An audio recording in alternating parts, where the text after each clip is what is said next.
Hi tea fam, I just want to share something with you guys. This here is my butterfly pea tea that I lovingly care for. I wish you could smell it. It has a very distinctive smell. It's like a grass, but yet a sweet smell of grass. It's very distinctive smell, and the color is beautiful. Look at the stem, look how green it is, okay? And look at the blue, look how nice the blue is, and then you see the white and the yellow, okay? Look at that, that's the white and the yellow in it. You see that? That's gorgeous.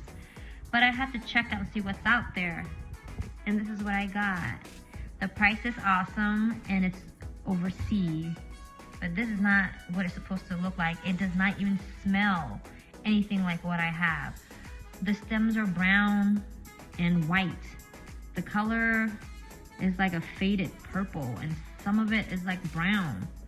It smells like berries. It's not supposed to smell like berries. Look at this.